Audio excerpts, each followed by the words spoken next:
सबको राधे राधे। आज बड़ा ही पावन दिन है और रक्षाबंधन है। और सबसे पहले आप सबको हमारे बहुत ही पावन पर्व रक्षाबंधन की बहुत बहुत शुभकामनाएं।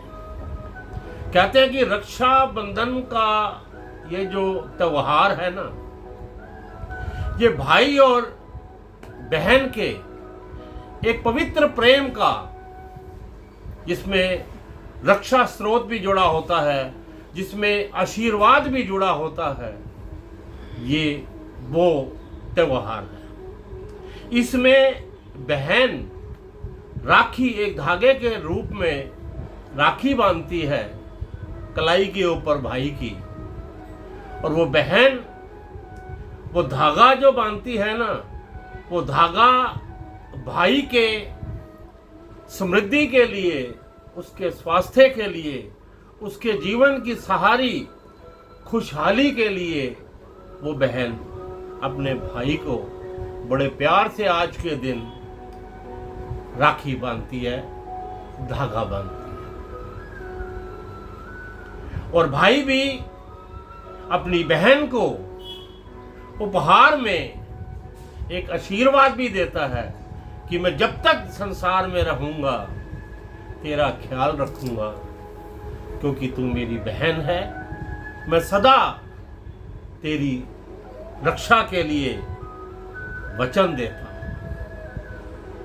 ये जो रक्षाबंधन का त्योहार है ना, ये हमारा वैसे भी कई जन्मों का जुड़ा हुआ है। इसमें जमुना मैया अपने भाई यमराज जी को भी एक कथा आती है, उसमें राखी बांधती हैं। एक राजा बलि की भी और विष्णु भगवान जी की भी कथा आती है। और सबसे प्यारी जो कथा है वो जो कृष्ण को बांधी थी राखी, क्या नाम, द्रौपदी ने।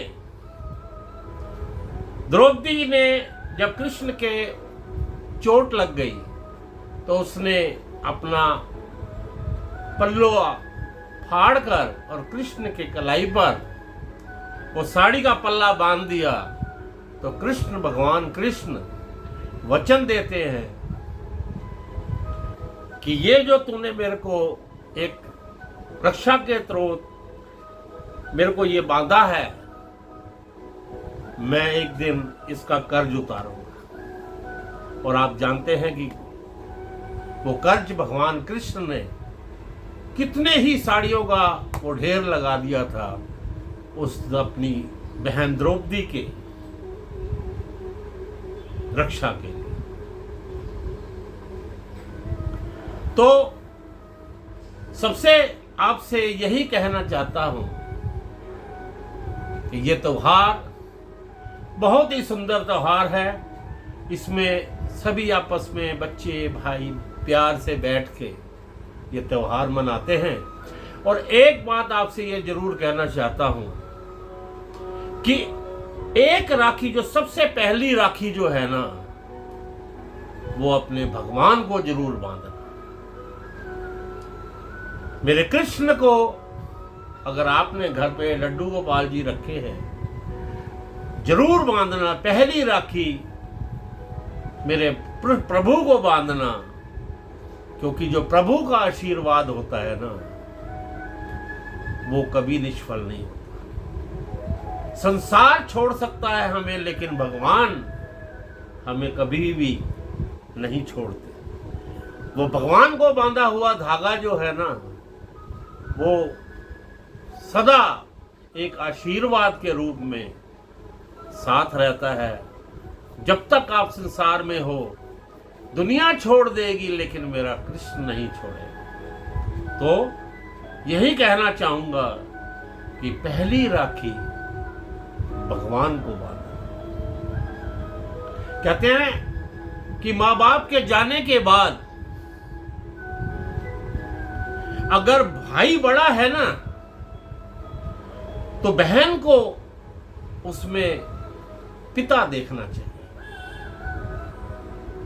कि मेरे पिता तो चले गए, लेकिन ये जो मेरा बड़ा भाई है ना, इसमें मुझे अपने पिता की छवि नजर आती है, क्योंकि ये मेरा भाई है और बड़ा है। और अगर बहन बड़ी है ना, तो भाई को चाहिए कि उस बहन में अपनी मां को देखे, क्योंकि अगर मां चली भी गई ना, तो वो जो बहन बड़ी है ना, उसमें मां की छवि नजर आती है। तो इन दोनों का ये जो प्रेम पवित्र रिश्ता है बहन और भाई का, ये सदा बना रहे। आप सब बने रहो, खुश रहो, और ऐसे ही आने वाले भी जितने भी त्योहार हमारे सनातन के हैं वो सब मनाते रहो, क्योंकि बहन और भाई का अगर प्यार बना रहेगा, क्योंकि आज का जो युग चल रहा है वो कल युग है, इसमें थोड़ा डामाडोल रिश्ते हुए पड़े हैं, हो रहे हैं, लेकिन आपसे यही अनुरोध करता हूँ कि नहीं, इस पवित्र रिश्ते को, बहन और भाई के रिश्ते को सदा बनाए रखना, और सदा भाई अपना फर्ज निभाता रहे, बहन की रक्षा करता रहे, और बहन सदा उसको अपने दिल से आशीर्वाद देती रहे कि तू सदा फला फूला रहे, स्वस्थ रहे और खुशहाल रहे। तो आप सबको एक बार पुनः यही कामना करते हुए कि आप सब खुशहाल रहो और प्रभु का गुणगान करते रहो, प्रभु सबका भला करें और आप सबके ऊपर और आप सबके परिवार के ऊपर अपनी कृपा बनाए रखें। सबको राधे राधे।